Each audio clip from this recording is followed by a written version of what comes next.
ఓం శ్రీ సాయిరామ్. అంతర్జాతీయ షిరిడి సాయి సేవా భక్త ట్రస్ట్ వారి ఆధ్వర్యంలో ప్రతి శనివారం జూమ్లో ఎందరో ప్రముఖ వ్యక్తులు వచ్చేసి సాయి ప్రేమతత్వాన్ని అందించడమే కాకుండా సాయి ప్రేమను అందరం ఆస్వాదిస్తున్నాం.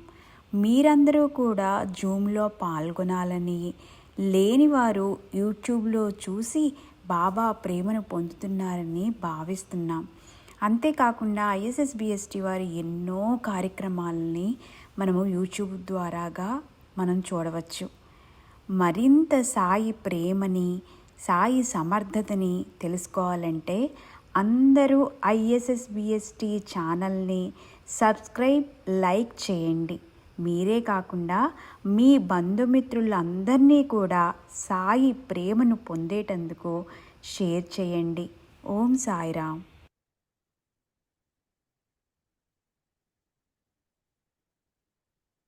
श्री सच्चिदानंद सद्गुरु साईनाथ महाराज की जय। जय गुरुदेव दत्त साईनाथ महाराज की जय।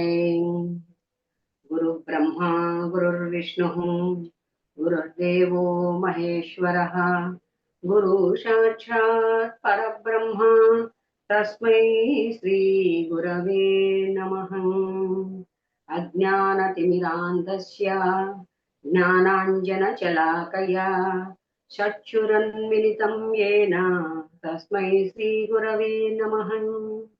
अनेकजन्मसम्प्राप्ते कर्मबन्धविदाहिने आत्मज्ञानप्रदानेन तस्मै श्रीगुरवे नमः। जय साईराम। సాయి భక్తులందరికీ కూడా నా హృదయపూర్వక నమస్మాంజలి.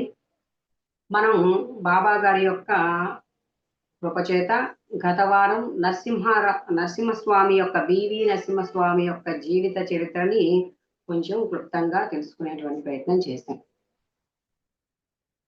ఈ వారంలో ఈరోజు ఆయన షిరిడి చేరేదాకా ఈ మధ్యలో కానీ జననం నుంచి వారు షిరిడి చేరే వరకు జరిగినటువంటి ఆయన ఎదుర్కొన్నటువంటి పరిస్థితులు, వాటి నుంచి బయటపడిన విధానం ఎలా ఉంది, ఏంటి, ఏ ఏ గురువుల దగ్గర ఎటువంటి ఉపాసనలు ఆయన చేశారు అనేటువంటి అంశాలను మనం తెలుసుకునే ప్రయత్నం చేద్దాం. బివి నరసింహస్వామి యొక్క జననం మనం చెప్పుకున్నాం. 1874లో ఆగస్టు 21వ తేదీ ఆయన జన్మించారు అనేసి. అది మనకి తమిళనాడులో ఉన్నటువంటి ఈరోడ్ జిల్లాకు సంబంధించినటువంటి భవానీపురం అనేటువంటి గ్రామంలో ఆయన జన్మించారు. కానీ వీరి యొక్క జననం ఎలా జరిగింది, ఒక దివ్యాత్మ భూమి మీదకు వచ్చేటప్పుడు తనకు సంబంధించిన తల్లిదండ్రులు ఎలాంటి వాళ్ళు ఉండాలి, ఎటువంటి పుణ్య దంపతుల యందు పుణ్య సంస్కారం గల వాళ్ళు జన్మిస్తారనేది బివి నరసింహస్వామి యొక్క జనన నిదర్శనం ఉంది. అక్కడ భవానీపురం అనేటువంటి ఆ గ్రామంలో భవానీ నది ఒక త్రివేణి సంగమం అని మనం ఎలా అంటామో అలా 3 నదుల సంగమంతో అది ప్రవహిస్తూ ఉంటుందన్నమాట. భవానీ, కావేరి, గుప్తగామిని అనేటువంటి 3 నదులు అక్కడ ప్రవహిస్తూ ఉంటాయి. ఆ నది ఒడ్డున సంగమేశ్వర స్వామి భవానీ సమేత ఆ గ్రామంలో అందరినీ కూడా చక్కగా అందరూ సేవించుకుంటూ ఉంటారు ఆ పరమశివుడిని. అలాగే మన బివి నరసింహస్వామి యొక్క తల్లిదండ్రులైనటువంటి అంగాచి అమ్మాల్, వెంకటగిరి అయ్యారు వాళ్ళు తమకు సంతానం లేక సంగమేశ్వర స్వామి ఆలయానికి వెళ్ళి మా కడుపున ఒక పుత్రుడిని ఇవ్వండి అని చెప్పి, ఒక నలుసు ఏర్పడేది చూడండి భగవంతుడా అని చెప్పి వేడుకుంటూ ఉండేవారు అనమాట. ఎంతో భక్తి శ్రద్ధలతో వెళ్ళి చక్కగా భవానీపురంలో చాలా పెద్ద భవంతి ఆ యొక్క నదికి కొద్ది దూరంలో వాళ్ళ ఇల్లు చాలా పెద్దదిగా ఉండేది. వచ్చి చక్కగా పూజలు చేసుకుంటూ వెళ్తూ ఉండేవారు. అలా వెళ్తున్నటువంటి వీళ్ళ పూజలను ఆలకించాడా అన్నట్లుగా వీళ్ళ ఇంటికి ఒకరోజు ఒక సాధు రూపంలో ఉన్నటువంటి ఆయన వచ్చి చెప్తాడు, అమ్మా మీరు సంతానం కోసం సంగమేశ్వరుణ్ణి ప్రార్థిస్తున్నారు కదా, ఇప్పుడు మీకు షోలాంగర్లో ఉన్నటువంటి నరసింహస్వామి మందిరానికి మీరు వెళ్ళండి, అక్కడ ఆయన మీరు కోరుకున్న వరాన్ని ఇస్తాడు అని చెప్తారన్నమాట. వీళ్ళు ఫస్ట్ ఇక్కడ చేసుకుంటున్నాం కదా ఎందుకని ఆలోచిస్తారు. కానీ ఆ సాధువు పదే పదే మళ్ళా సోలాంగర్లో ఉన్న నరసింహస్వామిని దర్శించండి అని చెప్పి పోతాడనమాట. అలా వీళ్ళు సోలాంగర్ లో ఉన్నటువంటి నరసింహస్వామి క్షేత్రానికి వెళ్తారు. అక్కడ చక్కగా పూజలు అన్నీ చేసుకొని అక్కడ ఆ తల్లి వరపడి వచ్చిన తర్వాత ఆ నరసింహస్వామి యొక్క అంశేనా అన్నట్లుగా ఈమె గర్భవతి అవుతుంది. కొద్ది రోజులకి ఆ గర్భవతి అయిన తర్వాత చక్కగా ఆ బిడ్డని కొద్ది రోజుల తర్వాత కృతజ్ఞతాపూర్వకంగా షోలాంకూర్లో ఉన్నటువంటి నరసింహస్వామి మందిరానికి తీసుకెళ్లి ఆ తల్లి మొక్కుకున్నటువంటి మొక్కుని తీర్చేందుకు స్వామి గారు ఎంత బరువు అయితే ఉన్నారో అంత బరువు వెండి మరియు బంగారంతో తులాభారం వేశారంటండి. ఇప్పుడు మనం వెంకటేశ్వర స్వామి దగ్గర కానీ కొన్ని మందిరాల్లో కలకండ వేస్తాము, బిడ్డ ఎత్తు చక్కెరిస్తాము ఇలా చెప్తారు కదా. అలా ఆ బిడ్డ యొక్క బరువుకు తగినటువంటి బంగారాన్ని వెండిని ఆ దంపతులిద్దరూ దానం చేశారట ఆ సోలాంపూర్ నరసింహస్వామి మందిరంలో. తరువాత ఆయనకి నామకరణం చేయాలనేటువంటి తలంపు వచ్చినటువంటి సందర్భంలో తల్లి నరసింహస్వామికి మొక్కుకోవడం ద్వారా జన్మించాడు కాబట్టి ఆయన నరసింహస్వామి. సరే, ఇక్కడ ఒక అంశాన్ని మనం ప్రస్తావించుకోవాలి. నరసింహస్వామి జననం జరిగేటప్పుడు ప్రకృతి కదా పులకరించిందా అన్నట్లుగా అది అసలు ఒక ఈ అంగాచి అమ్మాలు వాళ్ళు మధ్య సంస్థానం కదా, పశువుల శాల. అంటే కరెక్ట్ గా సాయంత్రం 6 గంటల సమయంలో గోధూలి వేళ సాయం సంధ్యా సమయం అంటాం కదా, అటువంటి సమయంలో అంగాచి అమ్మాள் తన ఇంటిలో నుంచి గోశాల వైపుకు నడిచి వెళ్తూ ఉందట. ఆ నడిచి వెళ్తూ ఉన్న సందర్భంలో కేవలం కనీసం పురిటి నొప్పులు వస్తున్నాయి, ఏదైనా ఆసరా పట్టుకోవాలనేటువంటిది కూడా లేకుండా అమాంతం ఆకాశం నుంచి ఊడిపడ్డ వర్షంలా ఆమె గర్భంలో నుంచి బిడ్డ బయటకు వచ్చి భూమి మీద పడ్డాడు. భూమే పాన్పుగా ఆకాశమే హద్దుగా అన్నట్లు స్వామికి అసలు ఆ తల్లికి ఏ రకమైన ప్రయాస లేకుండా చక్కగా జన్మించాడట. పంచమి తిథి ఆగస్టులో శ్రావణ మాసం శ్రావణ పంచమి తిథిలో 21వ తేదీ సాయం సంధ్యా సమయంలో అద్భుతమైన దివ్య మూర్తిగా జన్మించాడు ఆ తండ్రి. అలా ప్రకృతి అక్కడ ఉన్న వాళ్ళకు దగ్గరలో ఉన్నటువంటి ఆ ప్రకృతి పులకిస్తుందా అని చెప్పి 6 గంటల సమయంలో ఆ యొక్క సూర్యుని యొక్క అప్పుడప్పుడే కిందకు జారుకుంటున్నటువంటి ఆ యొక్క నీలి ఆరంజపు రంగు కిరణాలు ఆ టెంకాయ ఆకుల చాటు పడి ఆ దివ్య శిశువుపై పడి అద్భుతమైన ప్రకాశం కనిపించిందట తల్లికి. సరే, అలా ఉంది ఆయన జననం. అంటే ఆ భూమి మీద జన్మ తీసుకునేటప్పుడు ఎలాంటి పరిస్థితులు ఉంటాయి అనే దానికి మనం దాన్ని చెప్పుకుంటాం. సరే, ఆ షోలాంపూర్లో తండ్రి గారు పునర్వసు నక్షత్రం అట అప్పుడు. అందుకని దైవజ్ఞులను కూడా పిలిపించి అడిగారు, ఏంటి అంటే ఈ అబ్బాయి చక్కటి దైవీ సంపద గలవాడవుతాడు, మంచి కీర్తి ప్రతిష్టలు సంపాదిస్తాడు అని చెప్పి చెప్తారట తల్లిదండ్రులకి.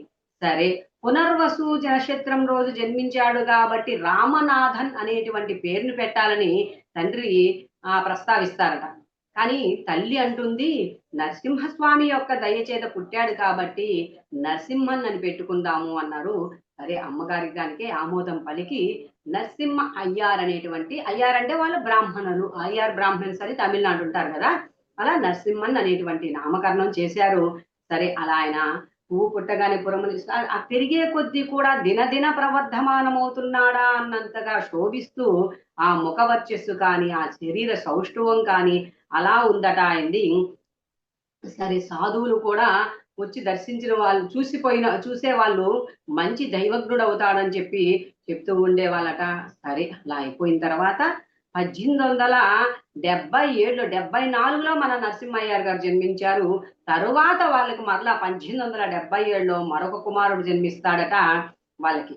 ఆ కుమారుడు 3 సంవత్సరాల వయసు ఉన్నప్పుడు ఆయనని కొంతమంది దుండుగులు అపహరిస్తారట. అపహరించి కొద్ది దూరం తీసుకెళ్లి అపహరించి ఆ ఒంటి మీద ఉన్నటువంటి ఆ బంగారం ఏదైతే అది దోచుకొని ఆ బిడ్డని చాలా హీనంగా చంపేస్తారట పాపం. 1877లో జరిగిన ఆ విషాద సంఘటన ఆ తల్లి హృదయాన్ని ఎంతగా కలిచివేసిందంటే అంతగా కుంగిపోయింది. సరే, ఇంకా అలా జరిగినటువంటి ఇక భవాని కొద్ది రోజుల తర్వాత జరుగుతూ ఉంది. అక్కడ భవానీ నది ఒడ్డున ఒక రోజు నౌకర్లు వీళ్ళందరూ కలిసి ఒక గొప్ప పూజను నిర్వహించుకుంటూ అందరూ కలిసి సందడిగా ఉన్నటువంటి సమయంలో ఈ 1870 లక్ష్మణ్ అనే కొడుకు చనిపోయాడు అమ్మకి, అంగాజీ అమ్మాள் గారికి. ఇక మన నరసింహస్వామినే ఏకైక పుత్రుడిగా చూసుకుంటూ అల్లారు ముద్దుగా పెంచుకుంటున్నారు. ప్రకృతి మరలా వీళ్ళ మీద అలా సీత కన్నేసిందా అన్నట్లుగా స్వామి ఆడ ఆడుకుంటూ ఆడుకుంటూ ప్రమాదవశాత్తు ఆ భవానీ నదిలో కాలు జారి పడిపోయాడట నరసింహస్వామి. అలా పడిపోగానే వాళ్ళ నౌకరు ఒక అతను చాకచక్యంగా ప్రవర్తించి అమాంతం నదిలోకి దూకి నరసింహయ్యని కాపాడి బయటికి తీసుకొచ్చాడు. తర్వాత అసలు ఆ గుండెలకు హత్తుకుని తల్లి రోధించిన రోధ మిన్నంటిందట. ఎందుకంటే అప్పుడు కొన్ని సంవత్సరాల ముందరే ఆ చిన్న పుత్రుడిని కోల్పోయి ఉంది. తర్వాత మరలా ఇప్పుడు ఈ సంఘటన జరిగేసరికి వాళ్ళకి ఏంటి పుట్టిన వాళ్ళు ఉంటారా లేదా అనేటువంటి ఒక భయం ఏర్పడింది ఆ తల్లిదండ్రుల్లో. మరలా అంటే అప్పట్లో కులానికి మన ఇంటికి ఒక జ్యోతిష్కుడు అన్నట్టుగా ఉండేదన్నమాట విధానం. ఆ దైవజ్ఞుడిని మళ్ళీ పిలిపించారు. ఏంటి నరసింహ యొక్క జాతకాన్ని గమనించి మాకు చెప్పండి, వీళ్ళు ఉంటారా లేకపోతే ఏంటి, ఇలా ఎందుకు జరుగుతుంది ఏంటి అని చెప్పి అడుగుతారన్నమాట. ఆయన చూసి అదృష్టం కొద్దీ ఆ ప్రమాదం అయితే తప్పింది, అంటే అపమృత్యు దోషం అనేది ఇతనికి తొలగిపోయింది దీంతో. కాకపోతే ఒక్కటి ఉంది, ఇతను సాధువు అయ్యే లక్షణాలు ఎక్కువ కనిపిస్తున్నాయి అని చెప్పారు. అంటే ఈ నరసింహ పెద్దవాడై వంశాన్ని ఉద్ధరిస్తాడనుకుండా సాధువు అవుతాడు అని చెప్పేసరికి వాళ్ళ గుండెలు కాస్త గుబేలన్నాయట. అరే ఉన్న ఒక్కగానొక బిడ్డ వంశాన్ని ఉద్ధరించకుండా సాధువు అయిపోవడం ఏంటి, ఎలా అని చెప్పి అడుగుతారు. ఆ స్వామిని మరలా కూడా అడుగుతారు. ఏం కాదమ్మా, చక్కటి సాధువు అవుతాడు, మంచి దైవజ్ఞుడు అవుతాడు నీ బిడ్డ. కాకపోతే ఒక్కటి, మీరు ఈ ప్రదేశాన్ని వదిలి వెళ్ళిపోండి అని చెప్పాడట. ఆ భవానీపురం నుంచి వెళ్ళిపోమ్మన్నారు. అప్పుడు వీళ్ళ తండ్రి గారు కూడా సెకండ్ గ్రేడ్ లాయర్ గా పనిచేస్తూ ఉన్నారు, వెంకటగిరి అయ్యారు. మంచి సంపన్నం, వేల ఎకరాల భూములు, వాటినన్నిటినీ కొన్నిటిని మందిరానికని కొన్ని అక్కడ ధారాదత్తం చేసి కొంత దాన్ని తీసుకెళ్లి సేలంకి వెళ్ళిపోయారు. 40 కిలోమీటర్ భవానీపురం కొన్నటువంటి 40 కిలోమీటర్ల సేలంకి వెళ్ళి అక్కడ అస్థినపట్టి అనేటువంటి ప్రాంతంలో మంచి చక్కటి ఒక భవంతిని ఏర్పాటు చేసుకుని ఆ భవంతిలో జీవిస్తూ ఉన్నారు వీరు. తర్వాత ఇది షాక్ కదా వీళ్ళకి, సాధువుగా ఉంటాడు అని చెప్పింది కదా. అప్పుడు తల్లి మరలా షోలాంగ్పూర్లోని అటువంటి నరసింహస్వామి మందిరానికి వెళ్ళి, నాయన నీ వరప్రసాదితమే ఆ బిడ్డ, ఏంటి ఇలా అయిపోతే ఎలా, మా వంశం ఎలా ఉద్ధరింపబడాలి, మరో కుమారుడు ఇలా వెళ్ళిపోయాడు కదా అని చెప్పి ఆ తల్లి కోరుకుంటుంది. కోరుకొని అక్కడ ఒక కఠిన నిర్ణయాన్ని తీసుకుంటుందండి తల్లి. చూడండి, అంటే ఇక్కడ కర్మ సిద్ధాంతం అనొచ్చు, ఇంకోటి అనొచ్చు, ఏదైనా అనొచ్చు. ఒక దాన్ని కావాలంటే మరొక దాన్ని వదులుకోవాలి అంటాం కదా. అలా ఈ తల్లి ఏం చేసిందంటే, అప్పటికి ఆమె వయసు 36 సంవత్సరాలు. అంటే 1890లో ఈయనకి ఈమెకి 36 సంవత్సరాల వయసు అంగాచి అమ్మారికి. అంగాజీ అమ్మారు అప్పుడు తీసుకున్న నిర్ణయం భర్తను సంప్రదించి, ఇప్పటి నుంచి మేము ఈ క్షణం నుంచి బ్రహ్మచర్య దిశను పాటిస్తాము, జీవితాంతం బ్రహ్మచర్యలుగా ఉండిపోతాము, మా బిడ్డకి సంసార యోగాన్ని కలిగించండి అని చెప్పి ఆ నరసింహస్వామికి వేడుకున్నారట. సరే, అలా వెళ్ళిపోయారు. నరసింహ అయ్యారికి చక్కటి విద్యని అందిస్తూ ఉన్నారు. తల్లి ఆయన అనేవాడట, తర్వాత రోజుల్లో ఆయన ఆత్మజ్ఞానాన్ని పొందిన తర్వాత ఆయన చెప్పే ఉపన్యాసాల్లో చెప్పేవాడట, నేను స్వచ్ఛంద సామాజిక బాధ్యత అనేదాన్ని నా తల్లి ద్వారా నేర్చుకున్నాను అని. అంటే ఆ తల్లిలో ఉన్న దాతృత్వ భావన, ఉన్నదాన్ని 10 మందికి పంచిపెట్టేటటువంటి ఇదిని, అంటే తమకి వేలెకరాల తోటలు అవి ఉన్నాయి కదా, అక్కడి నుంచి వచ్చిన పండ్లు ఫలాల్ని అంతా చుట్టుపక్కల వాళ్ళకి, అక్కడ ఉన్న వాళ్ళందరికీ చక్కగా ఆ తల్లి పంచి పెట్టేదట. అంటే దాచుకోని గుణము, అవసరమైన వారికి అందించేటువంటి దాతృత్వం, అంటే సమాజానికి ఎలా స్వచ్ఛంగా సేవ చేయాలనేటువంటి దాన్ని నేను నా తల్లి ద్వారా నేర్చుకున్నానని చెప్పి స్వామి చెప్పేవారట.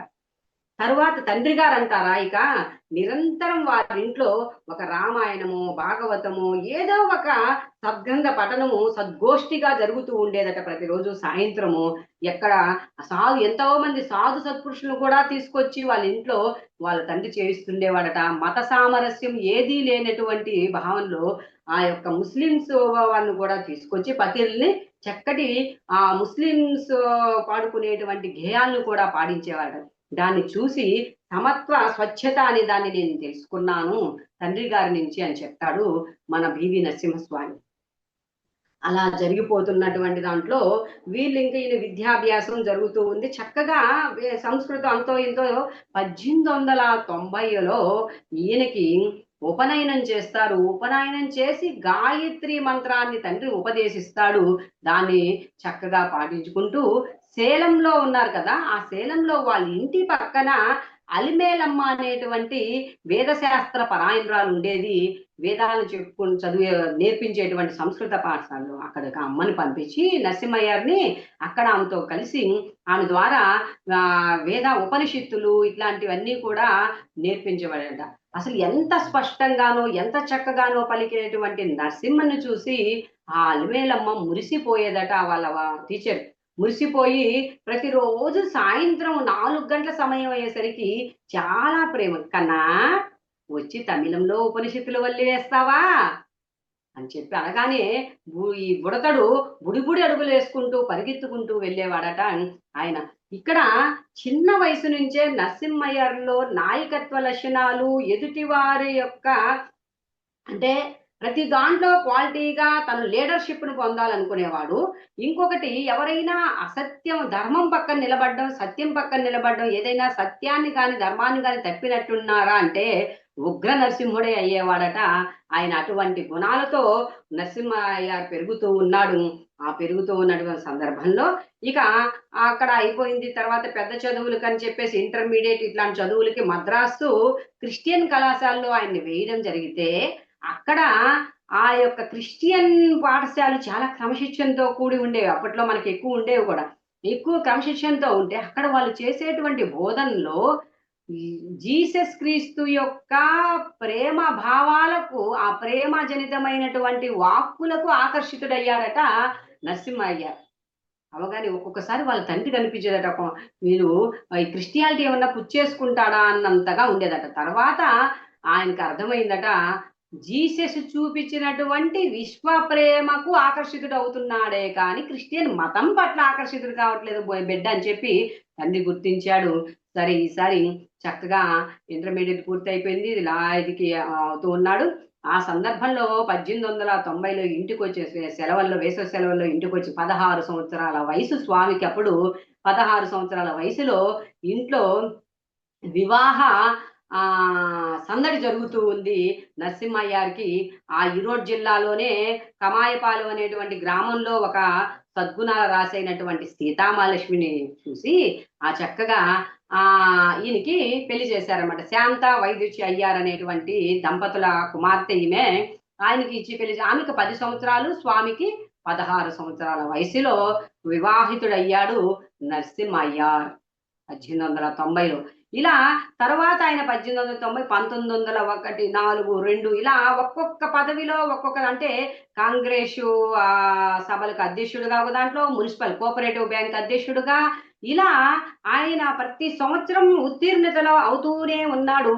ఎక్కడ ఆయనకి చక్కటి ఆటలు కూడా, బార్ అసోసియేషన్ లో అధ్యక్షుడిగా కూడా సభ్యుడిగా చేరి ఫస్ట్, తర్వాత మరలా అక్కడే అధ్యక్షుడు అవుతాడట ఆ బార్ అసోసియేషన్ లో ఒక నెంబర్ గా అయిన తర్వాత అక్కడ వాళ్ళంతా కూడా టెన్నిస్ ఇట్లాంటి ఆటలు ఆడితే ఖచ్చితంగా 6 గంటల సమయం అయిపోయేసప్పటికీ స్వామి ఇది నిజాయితీ గల మనిషి యొక్క సమయము అని చెప్పి తను చేసేటువంటి నిత్య కర్మానుష్ఠాన్ని ఆ చేసేందుకు ఇంటికి వెళ్ళేవాడట. అంటే అందరు తోటి స్నేహితులు నవ్వే, ఏం చేస్తాడులే ఈ స్వామి ఈ టైంలో పోయి ఇంట్లో కూర్చొని ఒక ఫోటోనో ఏదో పెట్టుకొని పూజ పునస్కారాలని చెప్పి చేసుకుంటుంటాడు అని. అంటే ఖచ్చితంగా, అంటే ఎంత బిజీ షెడ్యూల్ ఉన్నప్పటికీ కూడా తను నియమానుసారంగా చేయవలసినటువంటి పూజల్ని కానీ వేటిని కానీ ఎక్కడా వదలలేదు మన నరసింహయ్య.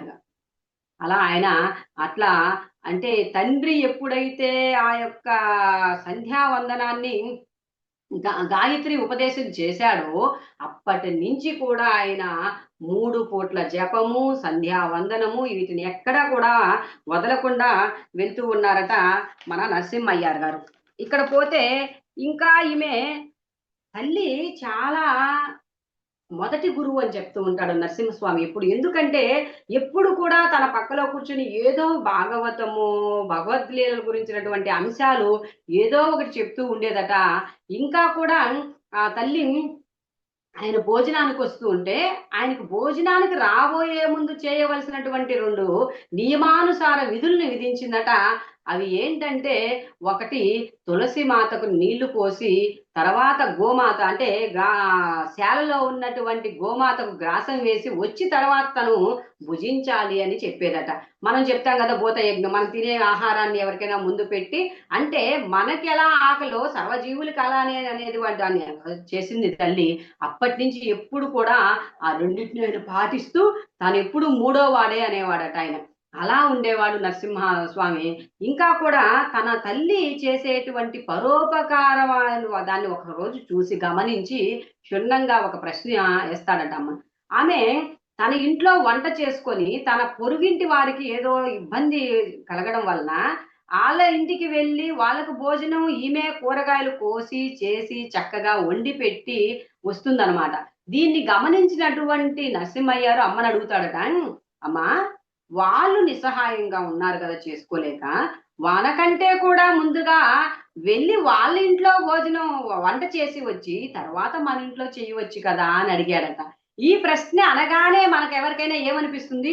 అబ్బా చూడు, ఇతరుల యొక్క పరోపకార ఇదిలో ఉంటారు కదా, తల్లి కూడా దానికి ఎంత సమయస్ఫూర్తిగా సమాధానం చెప్పిందో అది విన్న తర్వాత ఇది కదా మన తల్లికి కావాల్సింది అనిపించింది. ఆ తల్లి చెప్పింది ఎంత స్వచ్ఛతతో సమాధానం చెప్తుందంటే, నాయనా మన ఇంట్లో వంట చేసి పెట్టేశాను కదా, వాళ్ళ ఇంట్లో నేను మొదట వెళ్ళి వంట చేసి వచ్చాననుకోండి, వాళ్ళు తినే సమయానికి ఆహార పదార్థం చల్లబడిపోతుంది. ఆ చల్లబడిన ఆహారం తీసుకోలేకుండా వేడి వేడిగా తింటారు కదా, వాళ్ళు తినే సమయానికి వండి చేసి పెట్టేస్తే మనది అయిపోయింది అనుకో, ఎప్పుడైనా తింటాం, మనకు చల్లగా అయినా ఇబ్బంది లేదు కదా. ఆ ఆ యొక్క సమాధానానికి ఆశ్చర్యపోయాడు. మనమే ఆశ్చర్యపోయాం కదా. ఒరే నాయన ఇట్లా కాదురా అట్లా అని మనం ఏదో చెప్తాం. కానీ ఆ యుక్తి, ఆ సమయ స్ఫూర్తి 2 అంగాచి అమ్మాయిలో మనకి దీని ద్వారా కనిపిస్తాయన్నమాట. ఇక్కడ ఇంకా కూడా ఆయన ఈ 1902, 4 ఇన్ని వస్తూ ఉన్నాయి కదా, వకీల్ అనేటువంటి ఆ లాయర్ వృత్తిని చేస్తూ ఎన్నో చేసుకుంటూ వస్తూ ఉన్నాడు. అసలు ఆ ఒక 1914లో నరసింహయ్యకు మద్రాస్ లెజిస్లేట్ దాంట్లో కౌన్సిలర్ గా జాయిన్ అవుతాడనమాట. ఇట్లా ఆయన వరించినటువంటి పదవే లేదన్నట్టుగా ప్రతి చోట కూడా చక్కగా అభివృద్ధి పదంలో నడుస్తూ ఉన్నాడు.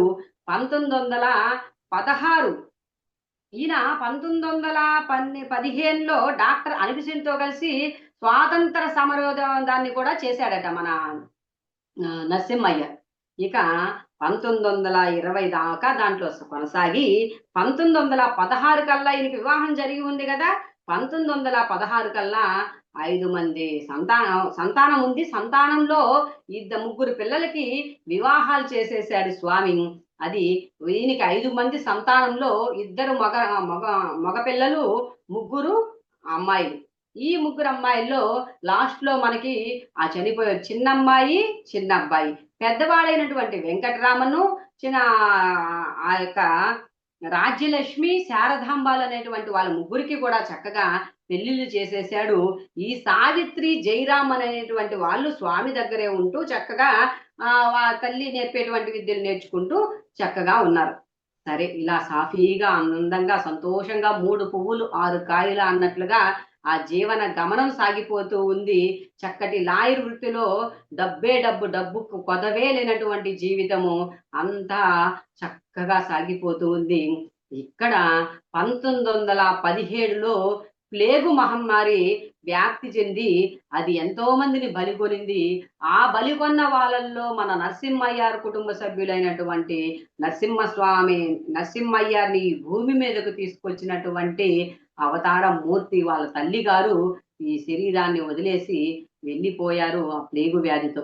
సరే, అమ్మ అంటే ఆ మధుర మనకే గుర్తొస్తాయి. ఆ మధుర స్మృతులు అమ్మ దగ్గర కూర్చొని అమ్మ చెప్పిన మాటలు, పాటలు, భగవత్ లీలలు ఇవన్నీ గుర్తొస్తూ ఉంటాయి కదా.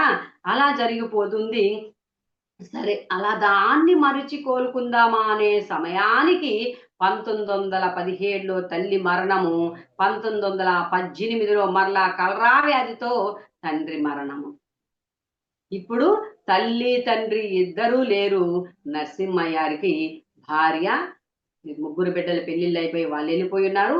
ఈ ఇద్దరు బిడ్డలు. సరే సంవత్సరం రోజు అమ్మగారి సంవత్సరానికి ఆర్థికం చేద్దామనుకొని ఒక వేసవిశాలలో ఆర్థికాన్ని చేస్తూ ఉన్నాడు మన నరసింహయ్య.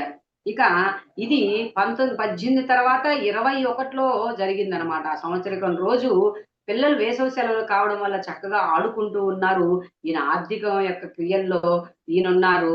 అలా ఉన్న సందర్భంలో వాళ్ళ ఇంటికి దగ్గరలో ఉన్నటువంటి తవ్వి ఉన్నటువంటి ఒక గుంటలో నీళ్లుంటే దాంట్లో ఇద్దరు పడిపోయి ఆ నీళ్ళ నుంచి బయటికి రాలేక చనిపోతారు.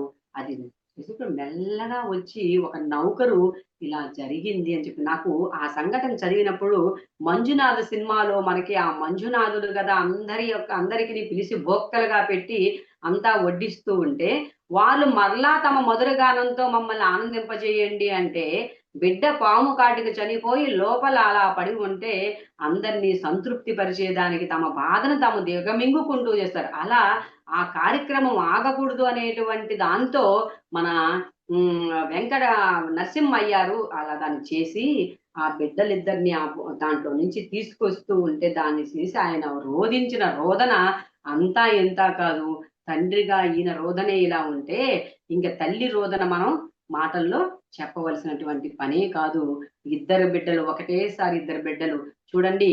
ఆయన మొదటి జీవితాన్ని తీసుకుంటే అక్కడ తోబుట్టు ముందర వెళ్ళిపోయాడు. తర్వాత తల్లి జన్మనిచ్చిన తల్లి, తర్వాత అన్ని ఈ ప్రపంచంలో ఎలా నడవాలి, ఎట్లా ఉండాలి, ఎన్నో భగవత్ కథా లీలల్ని ఎలా మన యొక్క అన్ని మతాల సామరస్యంతో ఎలా జీవించాలి, జీవన విధానం ఎలా ఉండాలని బోధించిన తండ్రి వెళ్ళిపోయాడు. భూమి మీదకి తన ద్వారా వచ్చినటువంటి బిడ్డలిద్దరూ తన కళ్ళ ముందు వెళ్ళిపోయారు. అప్పటికే దెబ్బ మీద దెబ్బ, దెబ్బ మీద దెబ్బ చాలా ప్రభావంతో కొన్ని వదిలేసుకోవాలనే దాంతో కొన్నింటి నుంచి బాధ్యతలు తొలగించుకుంటూ వస్తున్నాడు. సరే ఈ బిడ్డలు ఇలా అయిపోయారే ఒక్కసారి అని చెప్పి ఆలోచించి ఆ రోగగ్రస్తురాలై ఆ అమ్మ కూడా ఆయన్ని సీతామహాలక్ష్మి గారు కూడా ఆయన్ని వదిలి వెళ్ళిపోయారు. 1921లో బిడ్డలు చనిపోయారు. 22లో చూడండి వాళ్ళ అమ్మగారికి వాళ్ళ నాన్నగారికి ఒక సంవత్సరం తేడా. మరలా ఇక్కడికి వచ్చేసరికి బిడ్డలకి ఈ తల్లికి కూడా ఒక సంవత్సరం తేడా. 1922లో ఈయన శరీర వీళ్ళని ఆమె కూడా ఆయన వదిలి వెళ్ళిపోయింది. అప్పుడు ఇంకా కూడా చాలా బాధ. అప్పుడు ఒక్కసారిగా ఆయన జీవితము 180 డిగ్రీల కోణంలో మలుపు తిరిగిపోయింది. ఆయనలో వైరాగ్యం ఏంటి ఒక నైరాశ్యం ఏర్పడాల్సినటువంటి స్థానంలో ఒక ఆధ్యాత్మిక విప్లవం చెలరేగింది. ఈ బంధ రాహిత్యాల్ని భగవంతుడు నిజంగా అక్కడ నరసింహయ్యారు గమనిస్తే అనిపిస్తుంది అనమాట. అంటే భగవంతుడు తనకు ప్రియమైన వాడిని వాడు తొలగించుకోకుండా అన్నీ కూడా తొలగిస్తూ తన వాడిగా చేసుకుంటాడు. అంటే ఒక బంధాన్ని వదిలించుకోవాలంటే ఎంత బాధ. అదే భగవంతుని క్రియలో జరిగిపోతూ ఉంది. కానీ దాన్ని భరించడం కూడా బాధ అయినప్పటికీ కూడా ఆ క్షణంలో ఒక ఆధ్యాత్మిక విప్లవాన్ని కలిగించాడే నరసింహయ్యారికి. అలా జరిగింది. ఒరే ఈ చింతలన్నిటికీ కారణం తర్వాత అప్పటికే ఆయన 1922లో శ్రీమతి శరీరాన్ని వదిలేసిన తర్వాత ఈయన ఏం చేస్తారంటే ఆ యొక్క ఏమైతే చేస్తున్నాడో అవన్నిటిని కూడా కొద్ది సమయం 23, 25 అప్పటికి 25 అప్పటికి తన లాయర్ వృత్తిని తనకు వచ్చిన బిరుదుని హైకోర్టు వాళ్ళకి ఇచ్చేసి గాంధీజీతో కూడా కలిసి పనిచేస్తూ ఉంటాడు. దాని సభ్యత్వాన్ని కూడా తొలగించేసుకుంటాడు.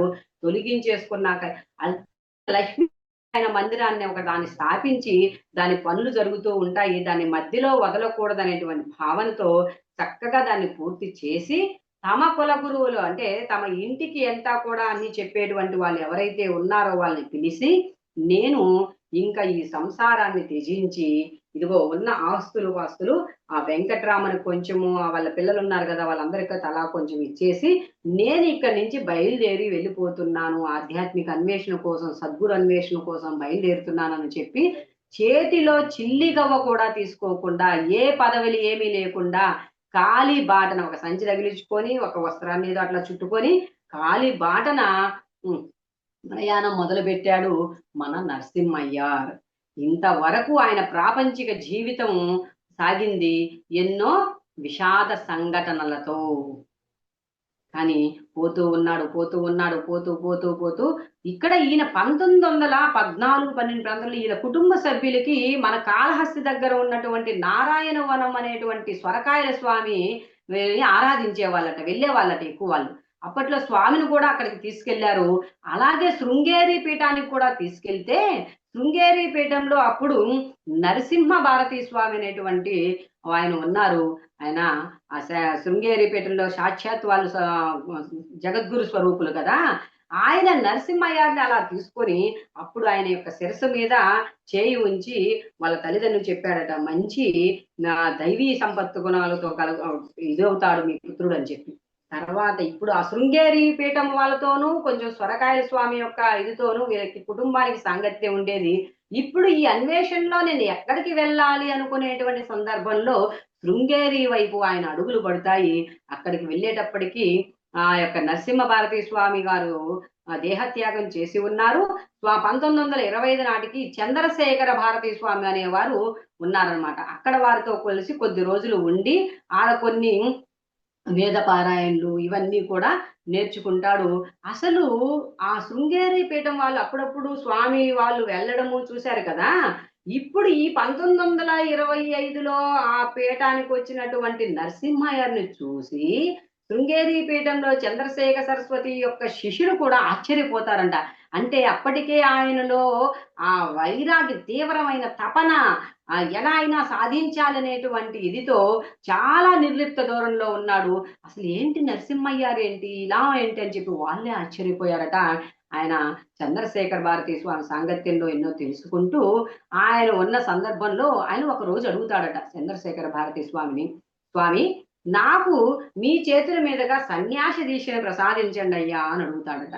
అలా స్వామి తదేకంగా నరసింహస్వామి వైపు దృష్టి సారించి నరసింహస్వామిని చూసి తన దివ్య దృష్టితో నరసింహస్వామి యొక్క భవిష్యత్తుని తెలుసుకున్నటువంటి చంద్రశేఖర భారతీ స్వామి సన్యాస దీక్ష ఇచ్చేందుకు సిద్ధపడకుండా నీ వల్ల చాలా బృహత్కార్యం జరగవలసి ఉంది, నీ ద్వారా దైవీతత్వంలోకి రావాల్సినటువంటిది ఎంతో గొప్ప కార్యాలు నీ చేత జరగబడతాయి, కానీ ఈ యొక్క ఈయనలో ఉన్నటువంటి తపన వీటికి కారణంగా ఆయన సన్యాస దాక్షని ఇవ్వకుండా ఓం నమ శివాయ అనేటువంటి పంచాక్షరి నామాన్ని బోధిస్తాడట చంద్రశేఖర భారతీ స్వామి. అక్కడి నుంచి సరే నాయన ఇక్కడ నీకు ఇది కాదు, నువ్వు బయలుదేరు అని చెప్తే అక్కడి నుంచి బయలుదేరుతూ ఆయన ఎక్కడికి చేరాడు మనకి తెలిసి మనం గత వారం కూడా చెప్పుకున్నాం. మన అరుణాచలానికి వెళ్ళాడు. అరుణాచలానికి వెళ్ళినటువంటి స్వామి అప్పుడు స్కందాశ్రమంలో రమణులు ఉన్నారట. ఆ స్కందాశ్రమంలో రమణులు ఉంటే అక్కడికి వెళ్ళి తన దీన అవస్థను చెప్పుకొని, స్వామి నాకు ఎలాగైనా ఈ యొక్క తాపం నుంచి బయట వేయండి, నాను ఈ చింతల నుంచి. ఒక రమణ మహర్షి యొక్క బోధన ఎలా ఉంటుంది, బాధ పడుతున్నాను అని మనం చెప్పామనుకోండి, బాధ పడుతున్న వాడెవడు, బాధ పెడుతున్న వాడెవడు, వీటన్నిటికీ కారణం ఎవరు, ఉండేవాడు రెండా ఒకట, ఏంటి అసలు ఎవరు అనేది తెలుసుకోమనే కదా. అందుకే నేనెవరు, హూ యామ్ ఐ అనేటువంటి ప్రశ్న వేసుకోమనేటువంటి విధానంలో రమణ మహర్షి బోధ ఉంటుంది. ఆయన ఏం చెప్పాడంటే, ఆ స్కందాశ్రమంలో ఉంటున్న ఆయన ధ్యానం చేసుకునేటువంటి గుహకు మరికొద్ది దూరంలో ఒక చిన్న గుహను చూపెట్టి దాంట్లో నుంచి బయటకు రాకుండా నువ్వు చక్కగా అక్కడే దీన్ని ధ్యానం చేసుకుంటూ ఉండమంటాడనమాట. సరే ధ్యానం చేసుకుంటూ ఉండమన్న తర్వాత అక్కడ ధ్యానం చేసుకుంటూ అలా గడుపుతున్నటువంటి నరసింహస్వామికి అక్కడ కావ్యకంఠ గణపతి మరియు శేషాద్రి స్వాములతో పరిచయం కలుగుతుంది. ఈయన ఉండి అక్కడ అప్పటికే మన రమణ మహర్షి అరుణాచలేశ్వరుని పైన కొన్ని స్తుతులు రాసి ఉన్నాడు. అరుణాచల స్తుతి అని, అరుణాచల వర్ణమాలని, ఇలా వాటిని చదువుకుంటూ అలా వాటి ద్వారా వాటిలోని సారాన్ని మన్నం చేస్తూ చక్కటి ధ్యాన సాధన చేసుకుంటూ ఉన్నాడు. ఇక శేషాద్రి స్వామి యొక్క విషయాలుని చిన్న చిన్న పేపర్లు తీసుకొని పేపర్ల మీద కొంచెం కొంచెం టూకీగా రాసుకుంటూ ఉండేవాడు. అలాగే రమణ మహర్షి యొక్క సాంగత్యంలో తన పొందే వాటిని కూడా ఆయన రాసుకుంటూ ఉండేవాడట. సరే ఇలా సాగిపోతూ ఉన్నటువంటి సందర్భంలో ఒకరోజు ఆయనకి ఇది వరకు బార్ అసోసియేషన్ లో పనిచేసేటప్పుడు తన చిన్ననాటి స్నేహితుడైనటువంటి కె సుందరం శెట్టి అనే ఆయన అక్కడ ఉండేవారట. ఇక్కడ అరుణాచలంలో నరసింహయ్యను చూసి ఆశ్చర్యపోయాడట. అసలు ఏంటి నువ్విక్కడేంటి ఏంది ఇది అని చెప్పి అడిగిన తర్వాత సరే వాళ్ళిద్దరూ కొన్ని కొన్ని మాట్లాడుకుంటారు. అంతా జరిగిన తర్వాత నరసింహయ్యారు ఈ యొక్క రమణుల గురించి రాసినటువంటి ఆ పుస్తకాలనిచ్చి దీన్ని ఎలా అయినా ఇచ్చేవారు. ఆయన మంచి పలుకుబడి ఇది ఉన్నప్పుడు ఒక పత్రికతో టైఅప్ అయ్యి ఆ పత్రిక ద్వారా రమణ మహర్షి యొక్క విశేషాలను తెలియజేస్తూ వచ్చి తర్వాత ఆ పుస్తకాన్ని ఆత్మ సాక్షాత్కారము అనే పేరుతో ముద్రీకరణకు తీసుకొస్తాడట సుందరం శెట్టి గారు. అసలు ఆ రాసినటువంటి పదాలు, ఆ బాణి, ఆ వైలము, ఆ తత్వము గురించి చదువుతూ ఆశ్చర్యపోతాడట నరసింహస్వామి రాసినటువంటి ఆ పదజాలానికి. ఆశ్చర్యపోయి ఇది చక్కగా అప్పటిదాకా అరుణాచలేశ్వరుని గురించి అంటే అరుణాచలంలో ఉన్న రమణ మహర్షి గురించి తెలియనటువంటి వాళ్ళు అక్కడ ఇంగ్లీష్ లో మళ్ళీ తెలుగు అన్ని కూడా అంతటా వ్యాప్తి చెంది అరుణాచలానికి జనవాళ్ళు అక్కడ ఆధ్యాత్మిక చింతన కోసం పాశ్చాత్యులు కూడా ఎక్కువ రావడానికి మన అరుణాచలేశ్వర రమణ మహర్షి మీద రాసినటువంటి మొట్టమొదటి పుస్తకము ఆత్మ సాక్షాత్కారం. అది మన బివి నరసింహస్వామి చేతుల మీద జరగడం మనందరి అదృష్టము. అలా జరిగింది. సరే ఇక్కడ శేషాద్రి స్వామి అనే ఆశ్రమం ఉంది కదా మనకు అరుణాచలంలో, ఆయన గురించి కూడా రాసినటువంటి పుటలు ఇస్తే తర్వాత ఆ శేషాద్రి స్వామి యొక్క జీవితాన్ని అమల్లోకి తెస్తాడు కావ్యకంఠ గణపతి. ఇలా శేషాద్రి స్వామి 1900 ఈయన 1925లో అక్కడ ఉన్నారు. 26లో అరుణాచలం వచ్చిన ఆయన 29 వరకు అరుణాచలంలోనే ఉంటాడనమాట. 29 వరకు అరుణాచల్లో ఉంటూ వీళ్ళందరి సాంగత్యం చేత ఇక ఆయన 1929 అరుణాచల్లో ఉండి 3 సంవత్సరాల పాటు సుందరం శెట్టి వచ్చాడు కదా, ఆయనకి 1929 జనవరి నెలలో ఈ శేషాద్రి స్వామి శరీరాన్ని వదిలేస్తాడు. తర్వాత ఇంకా 1931 ఆత్మ సాక్షాత్కారం అనేటువంటి పుస్తకాన్ని ప్రచురిస్తాడు. 29 అరుణాచలం నుంచి బయలుదేరాడు మన నరసింహయ్య. అక్కడ రమణుల్ని అడుగుతారట, అయ్యా ఇక్కడ ఉన్నాను చేశాను కానీ నాకు ఎందుకో ఇంకా మనసు తృప్తి చెందట్లేదు, మనసుకి స్వాంతన రావట్లేదు అని చెప్పి అడిగితే రమణులు అలా దీక్షగా